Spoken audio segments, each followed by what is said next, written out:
Bwana Yesu asifiwe, mtu wa Mungu. Ni kusalimu kwa jina lipitalo majina yote, jina la Yesu Kristo, mwana wa Mungu aliye hai. Ni mimi ndugu yako Adam Komba kutoka kwa Bishop Anthony Asenga. Ndugu, ningependa nikushirikishe neno hili.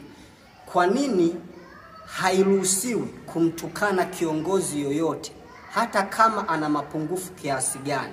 Kwa nini hairuhusiwi kumlaani mkuu wako yoyote hata kama ana madhaifu mengi kiasi gani? Neno la Mungu ndio linalotuguide kwenye hivyo vitu.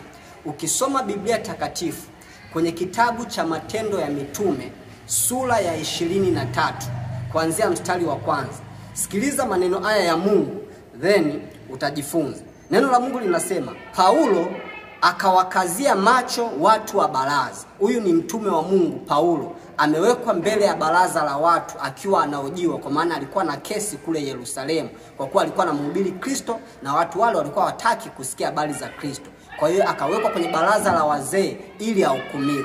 Sasa maandiko yanasema Paulo akawakazia macho watu wa baraza, akasema, ndugu zangu, mimi kwa dhamiri safi kabisa nimeishi mbele za Mungu hata hivi leo. Huyo ni Paulo anajitetea mbele za baraza.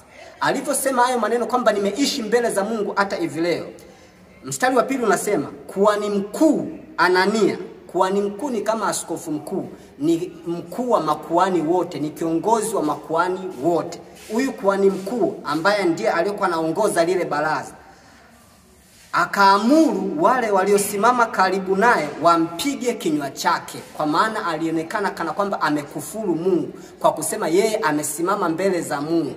Waliona anamkufuru Mungu pasipo kujua alikuwa anamaanisha nini, kwamba nimetembea na Mungu, nimekaa na Mungu, nimeishi maisha ya mahusiano na Mungu. Ndicho alichokuwa anamaanisha. So kuhani mkuu kwa hili neno alilosema Paulo kwamba nimekaa mbele za Mungu siku zote, akaamuru Paulo apigwe kinywa chake, kwa maana alionekana anaongea maneno ya kumkufuru Mungu. Majibu ya Paulo baada ya kupigwa kinywa chake, mstari wa 3, neno la Mungu linasema, ndipo Paulo akamwambia, Mungu atakupiga wewe, ukuta uliopakwa chokaa. Paulo anamuita huyu kuhani mkuu ukuta uliopakwa chokaa. Kwa kuwa wewe ni ukuta uliopakwa chokaa, Mungu naye atakupiga wewe. Kwa nini? Anaendelea kwa kusema, wewe umeketi kunihukumu sawa sawa na sheria, nawe unaamuru nipigwe kinyume cha sheria.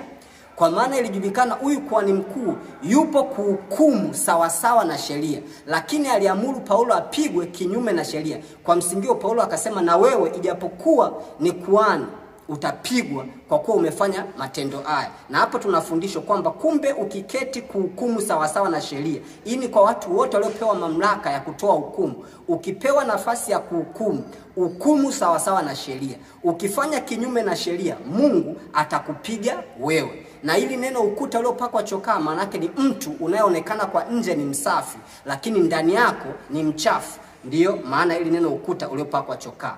Mstari wa 4 unaendelea kwa kusema, wale waliosimama karibu wakasema, je, unamtukana kuhani mkuu wa Mungu? Wewe Paulo unamtukana kuhani mkuu wa Mungu kwa kumwambia utapigwa kwa kuwa umenipiga mimi? Mstari wa 5 ndipo Paulo anajieleza vizuri.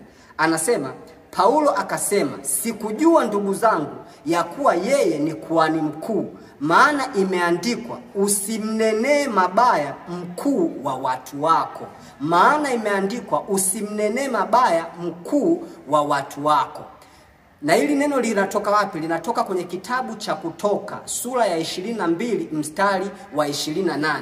Utakutana na hili neno limeandikwa kwamba usimtukane Mungu wala usimlaani mkuu wa watu wako. Kwa msingi huo, kumbe Paulo alipigwa na alikuwa ajua aliyempiga kwamba ni mtu mkuu, ni mtu mwenye dhamana kubwa, ni bosi. Ijapokuwa alifanya kosa huyu bosi, huyu kuhani mkuu, lakini iliandikwa usimnenee mabaya. Na kwa msingi huo Paulo alipokuja kujua kwamba alimnenea mabaya mkuu wa watu wake, alimnenea mabaya huyu kiongozi, akasema, akakiri kwa kinywa chake kwamba sikujua kama huyu ni kiongozi, kwa maana imeandikwa usimnenee mabaya kiongozi wako. Yamkini tuna viongozi kuna wakati kwenye jamii zetu, kwenye maisha yetu wana mapungufu, lakini imeandikwa usiwalaani wala usiwanenee mabaya.